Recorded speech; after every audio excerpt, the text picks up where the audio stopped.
He was the most famous man in Hollywood. And one morning, while the woman he had lived with for 14 years was away filming a movie, he called a locksmith, changed every lock on their home, packed her belongings into storage, and mailed her a letter. Not a phone call, a letter, addressed to her legal married name, as if 14 years had never happened. Sandra Locke came home to find herself erased. No warning, no conversation, just a closed door and a forwarding address. The man who had made his career playing the toughest, most unbreakable figures in American cinema had ended the most important relationship of his life the way you cancel a subscription. And that is the story of Clint Eastwood that Hollywood never put on a poster. The story of the man behind the squint, the loner who needed everyone, the icon who couldn't stop running from the people who loved him most. He is 96 years old. He is still working, and he has never once admitted that any of it was wrong. He was born Clint Eastwood Jr. on May 31, 1930, in San Francisco, into a family that had nothing, because almost everyone in America had nothing.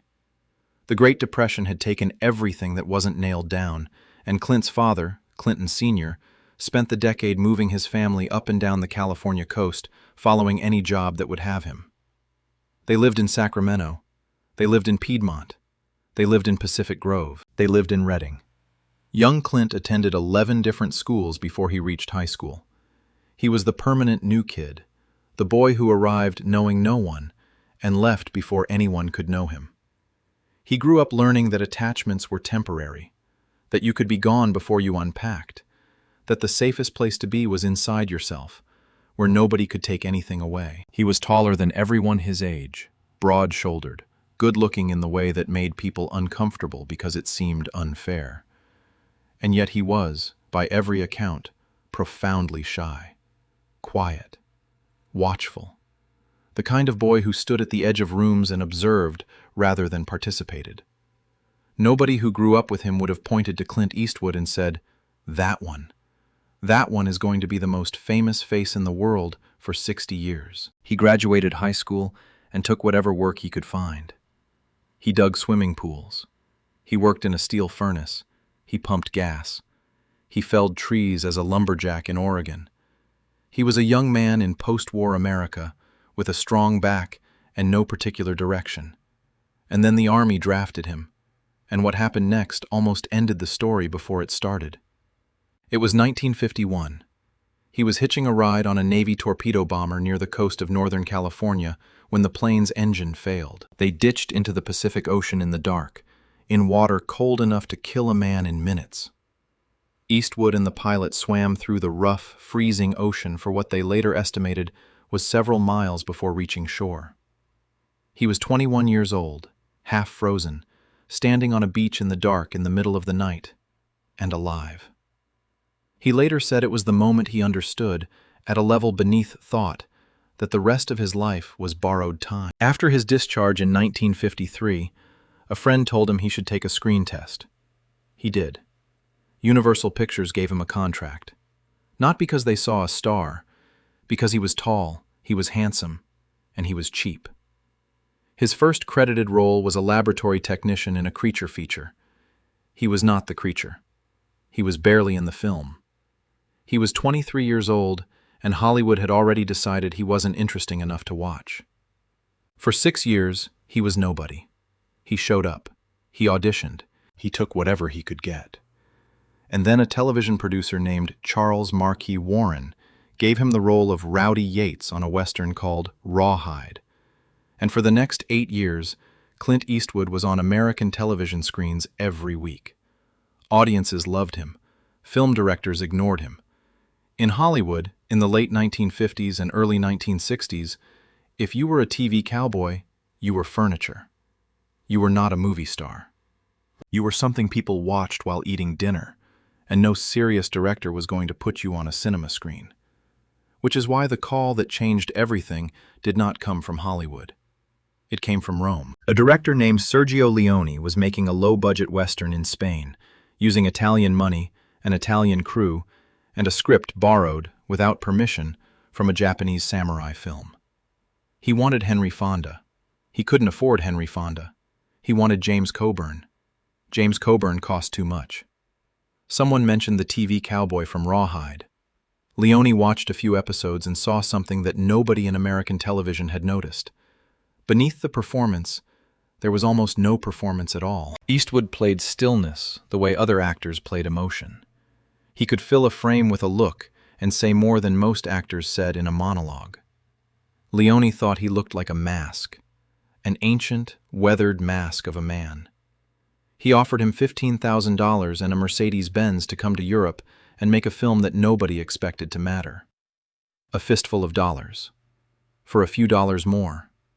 The good, the bad, and the ugly. 3 films made in Europe, in the dirt and the heat of the Spanish desert, with a director who screamed in Italian and a crew that didn't speak English. And by the time Clint Eastwood came home, the world was waiting for him. Hollywood had spent a decade deciding he wasn't worth their time. Europe had turned him into an icon. He walked back into the industry that had ignored him, and the industry didn't know what to do with that. So it did the only thing it could. It gave him everything. Dirty Harry came in 1971. The role of Harry Callahan, a San Francisco detective who plays by his own rules and doesn't apologize for any of them, had originally been written for Frank Sinatra. Sinatra had injured his hand and couldn't hold the character's heavy Magnum revolver. John Wayne was offered the role. He passed. Steve McQueen passed. Paul Newman passed. By the time it reached Clint Eastwood, the studio was not enthusiastic. Eastwood took the role and stood on a street corner in San Francisco and looked down at a bank robber and said, in a voice that somehow contained everything that was terrifying and funny and utterly American about the era, "Do I feel lucky? Well, do you, punk?" The film made $36 million. The line became permanently embedded in the American language. He was, by the mid-1970s, the biggest box office star in the world. And the most powerful man in Hollywood was about to make the worst decision of his private life. He was about to meet Sondra Locke. She was an actress, 31 years old to his 45, Oscar-nominated, quietly brilliant, exactly the kind of woman who should have been treated like the extraordinary person she was. Instead, he made her the central figure in the most shameful episode of his personal history. They met on the set of The Outlaw Josie Wales in 1975. They fell in love, or something that looked like love from the outside. She moved into his home. For 14 years they lived together, worked together, made films together. She was the closest thing to a real partner he had ever allowed himself to have. He was still, technically, married to Maggie Johnson. He had married Maggie in 1953, when he was 23 and she was 21, and the marriage had lasted 31 years on the outside and far less than that on the inside. He had been unfaithful to Maggie from almost the beginning. There was a stunt woman named Roxanne Tunis, whom he met on the set of Rawhide in the early 1960s. They had a 14-year affair. They had a daughter, Kimber, born in 1964, whose existence Eastwood kept secret from the public for decades. Kimber Eastwood grew up knowing who her father was. The rest of the world was not informed. He had affairs throughout the 1970s. Maggie Johnson had known about most of them. She had stayed, the way women of her generation often stayed, because leaving was complicated and staying was at least familiar. But when Eastwood began living openly with Sondra Locke, when he moved another woman into his life in a way that could no longer be pretended away, Maggie finally ended it. They divorced in 1984 after 31 years. He was 53 years old. It had taken him 3 decades to leave a marriage he had never really been in, and Sondra Locke, who had believed she was the one he had finally chosen, was about to find out what choosing meant to Clint Eastwood. During their 14 years together, Locke became pregnant twice. Both times, she later said, Eastwood pressured her into having abortions. She had a tubal ligation. She gave up the possibility of having children of her own because she was living with a man who already had children scattered across California and did not want more complications. She said later that she did these things because she loved him. He never publicly disputed her account. In 1989, while Locke was away working on a film, Eastwood had the locks changed on every door of the home they shared. He moved her belongings into storage. He sent her a letter, addressed not to Sandra Locke, the woman he had lived with for 14 years, but to Mrs. Gordon Anderson, her legal name from a marriage that had existed entirely on paper since the 1960s. The letter informed her that the relationship was over and she should find other accommodations. She came home to a locked door and a letter. She filed a palimony lawsuit. He settled it for an undisclosed amount and a directing deal at Warner Brothers, which he publicly presented as generosity. It wasn't. He had secretly funded the deal himself, through Warner Brothers, as a way to appear to give her something while ensuring she would be kept busy and out of his life. She later discovered the arrangement was a fraud. She sued him again. They settled again. She wrote a memoir called The Good, the Bad, and the Very Ugly. She died in 2023, still carrying the weight of what had been done to her. He never spoke about it publicly in any way that could be called an accounting. In 1986, while he was still living with Sandra Locke, a flight attendant named Jacelyn Reeves gave birth to a boy in Hawaii. The boy's birth certificate listed the father as unknown. The father was Clint Eastwood. The boy's name was Scott Eastwood. Scott grew up to look almost exactly like his father, with the same jaw, the same eyes, the same stillness. He became an actor. He is now one of the most recognizable faces in Hollywood. His birth certificate still says his father declined to be named. In 1993, an actress named Frances Fisher had his daughter Francesca. In 1996, he married a television news anchor named Dina Ruiz. They had a daughter, Morgan. They divorced in 2013. In 2014, he began a relationship with a woman named Christina Sandera. She was the one, people who knew him said. The one who finally made him settle. She died on July 18, 2024, of a heart arrhythmia. She was 61 years old. He was 93. He had outlived the woman who had made his last decade bearable, and he did not make a public statement about her death for several days. He has 8 recognized children. They were born to 6 different women. One of them, Lori, was given up for adoption at birth in 1954 and reconnected with him decades later. One of them grew up with Father Unknown on his birth certificate. One of them was a secret for decades. He is, by every measurable standard, one of the most complicated fathers in Hollywood history.